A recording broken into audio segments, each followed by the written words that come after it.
A week after testing, the list would be displayed and I would frantically search for my name, only to feel deeply hurt and pained for not being lucky this time. Once again, this happened every year, all through my school and seminary years. I've never ever felt the thrill of performing before an audience on stage. But I am not grieving about it. I use this experience to teach my children a powerful lesson in chinuch. Let me just stop there and tell this lady that you are chosen or not chosen is not the most important thing in life. The most important thing in life is to value yourself, not to value whether you're chosen or not.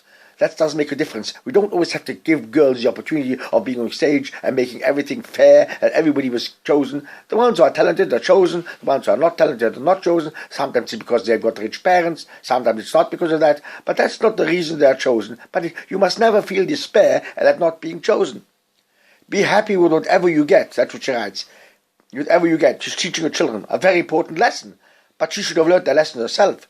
You are lucky. You have the chance of standing on stage year in, year out. It teaches our children a lesson for life. It doesn't teach us anything for life. It just teaches us that we are important.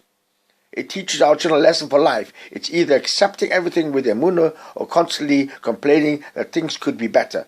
Oh, stop complaining that things could get better. Your life has not been chosen by you, or better or worse. God decides how your life should be chosen and what happens to you, who you marry and what you do, and how successful you are. Everything is chosen by God. The chachma is to know that everything is chosen by God, and it's not for you to despair or not despair. The whole despair business is narod of rubbish.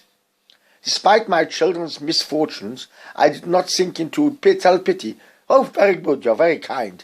If we always go forward in life with emunah, Hashem gives us the special strength to rise above any obstacles. A big obstacle, whether you're chosen in life or not chosen in life, nobody is completely successful. There's a known story that if all the peklach were put down and everybody would run back and pick up his own pekel, that's how life is made. I didn't choose a life like that. Nobody chose a life. Nobody chose that my wife should die young and I should be left alone. And thank God, God gave me good children. And other people, God gave more money. And other people, God gave something else. Everybody has to see that that the whole of life is not what you want. It's not yours being successful. The whole of life is that the Rebbeinu Shalom runs the world. That is something, a lesson we have to learn, and that's what we don't teach our children. That's what's wrong with this lady. I'm surprised that the letter even got into the update of this week.